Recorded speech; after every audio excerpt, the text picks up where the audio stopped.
Bonjour et bienvenue sur Economics, nous sommes le dimanche 24 mars, j'espère que vous allez bien, que vous êtes en forme et que vous avez passé un bon week-end. On est parti pour notre tour d'horizon hebdomadaire des 5 actualités économiques mondiales à retenir cette semaine. Avant tout, notez que ce podcast est soutenu par Quorum l'Épargne. Cette entreprise indépendante a la même vision que celle que nous avons ici, à savoir que chaque épargnant doit comprendre ce qu'il fait de son argent, et que pour ça, il faut lui expliquer dans un langage clair et compréhensible. Pour faire les bons choix en termes d'investissement, il est important d'être bien conseillé et accompagné. Depuis 2011, Quorum l'Épargne vous donne justement les clés pour bien comprendre et pour naviguer dans le monde de l'épargne qui peut sembler complexe de prime abord. Ils ont permis à 120 000 nouveaux épargnants de placer 7 milliards d'euros dans des produits d'épargne accessibles, en lien avec l'économie réelle, en recherche de performance et surtout adaptés à leurs projets et à leurs besoins. Je précise que ces placements présentent des risques spécifiques, notamment celui de la perte en capital. Je suis très heureux car nous partageons une mission commune à travers notre quête de déjargonner et vulgariser l'économie, rendre l'épargne accessible à toutes et à tous. D'ailleurs, ce podcast parraine ceux qui décident de rejoindre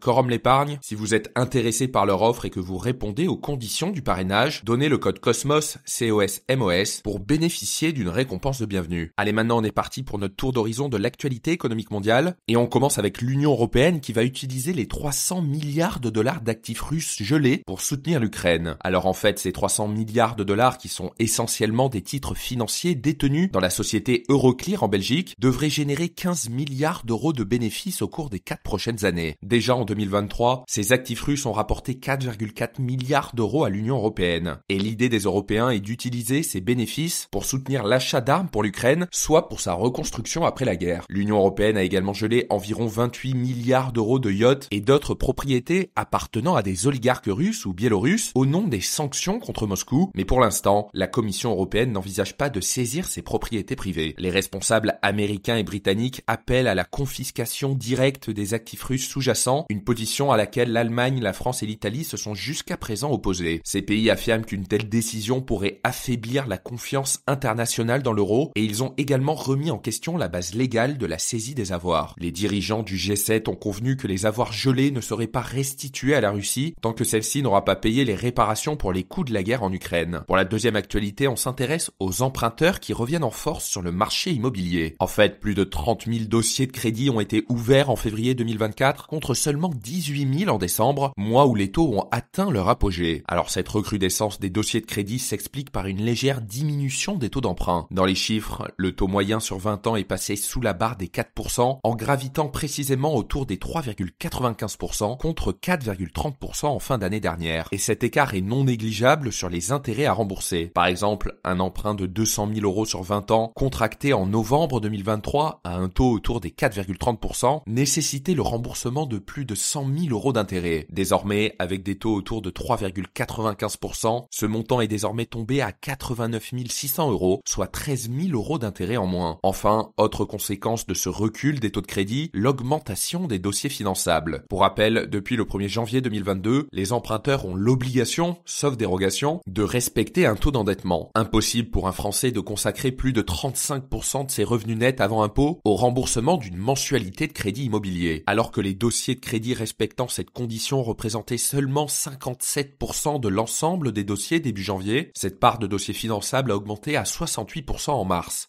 Signe d'une embellie sur le marché immobilier et d'un retour d'optimisme des emprunteurs, même si la situation reste encore fragile après une chute drastique de l'activité en 2023. Pour la troisième actualité, on s'intéresse au prix de l'or qui a atteint un nouveau record historique à 2200 $. L'once d'or qui correspond à 31,10 grammes d'or n'a jamais coûté aussi cher dans son histoire. Alors cette poussée du prix de l'or a été encouragée par un dollar faible qui a baissé de quasiment 10% par rapport à d'autres devises depuis la fin de l'année dernière. Le métal précieux est aussi considéré comme valeur refuge dans un contexte d'accentuation des risques géopolitiques, en particulier depuis le début de l'invasion russe en Ukraine et depuis le début de la guerre entre Israël et le Hamas. Enfin, les perspectives de baisse de taux d'intérêt en Occident qui devraient avoir lieu cette année est favorable au cours de l'or. Du côté des stocks d'or, la France est en 2024 le 4e pays qui détient le plus d'or dans ses réserves. Selon les données du World Gold Council, les États-Unis arrivent à la première position avec 8133 tonnes d'or en réserve, suivi de l'Allemagne avec 3353 tonnes, de l'Italie à 2452 tonnes et juste derrière la France à 2437 tonnes d'or en réserve, et juste derrière on retrouve la Russie et la Chine. En revanche, sur la seule année 2023, la Chine, la Pologne et Singapour figurent parmi les plus importants acheteurs d'or. Pour la quatrième actualité, on s'intéresse à l'humain qui a reçu une puce cérébrale de Neuralink et qui est désormais capable de contrôler un ordinateur par la pensée. Nolan Arbog, 29 ans, tétraplégique depuis 8 ans, est capable de jouer aux échecs et aux jeux Civilization ou encore de prendre des cours de japonais et de français grâce à une puce implantée dans son cerveau il y a 2 mois. Elon Musk, fondateur de Neuralink, ambitionne de proposer son implant à tous afin de permettre de mieux communiquer avec les ordinateurs et de contenir selon lui, je cite, le risque pour notre civilisation que représente l'intelligence artificielle. Pour l'heure, Neuralink, qui a levé quelques 323 millions de dollars auprès d'investisseurs, dit vouloir faire remarcher les patients paralysés, rendre la vue aux aveugles ou encore guérir les personnes atteintes de maladies psychiatriques comme la dépression. Mais les implants font l'objet de nombreuses critiques, notamment sur le plan éthique. Des tests ont auparavant été réalisés sur des animaux en 2021. Une puce avait été implantée dans un singe qui avait pu s'amuser sur le jeu ping-pong à l'aide de la pensée. 23 singes ont été utilisés dans ce cadre et seuls 7 ont survécu aux essais. Enfin, certaines craintes ont été soulevées par les experts du dossier, comme le risque élevé de lésions cérébrales ou d'infections, les effets à long terme sur le cerveau de cette puce qui n'ont pas été creusés, ou encore l'atteinte à la vie privée via des applications inappropriées des données collectées via la puce. Pour la dernière actualité, on s'intéresse au déficit de la sécurité sociale, qui n'est pas de 8,7 milliards d'euros en 2023, mais de 10,8 milliards d'euros. En fait, selon les chiffres communiqués par le gouvernement, le trou de la Sécu en 2023 est supérieur de 2,1 milliards d'euros par rapport aux prévisions faites en décembre dernier. Alors ce bond du déficit est attribué d'un côté à moins de cotisations et de contributions sociales perçues par la sécurité sociale, et de l'autre par la faible croissance économique l'année dernière, notamment sur les recettes de la TVA qui sont affectées en partie à la Sécu, ce qui a au bout du compte réduit les recettes fiscales. Et l'avenir est peu glorieux. Les prévisions de déficit de la Sécu sur les prochaines années sont en constante augmentation jusqu'en 2027. Rien que la revalorisation des consultations des médecins généralistes à 30 euros, déjà actée dans les négociations, va coûter 700 millions d'euros à elle toute seule, a déjà indiqué la Caisse nationale d'assurance maladie. Mais ce n'est pas tout. Les hôpitaux et infirmiers libéraux appellent également à une augmentation des tarifs pour améliorer leurs conditions de travail. Et face à ces dépenses, le gouvernement a laissé entendre qu'il cherchait des pistes d'économie du côté des affections longue durée qui permettent le financement à 100% de la sécurité sociale des dépenses pour certaines maladies chroniques. Le transport sanitaire et les prescriptions de médicaments ou d'indemnités journalières sont aussi dans le collimateur du gouvernement pour faire des économies. Alors que l'État français compte dégager 10 milliards d'euros d'économies cette année, puis 20 milliards d'euros en 2025, la discussion sur le projet de loi de budget de la sécurité sociale pour 2025 promet déjà d'être très tendue. Merci beaucoup d'avoir écouté ce podcast, vous êtes de plus en plus nombreux chaque semaine. Pensez à mettre une note au podcast sur la plateforme sur laquelle vous l'écoutez, ça m'aide beaucoup à faire connaître ce podcast à de nouvelles personnes. Merci, on se retrouve dimanche prochain pour un nouveau tour d'horizon.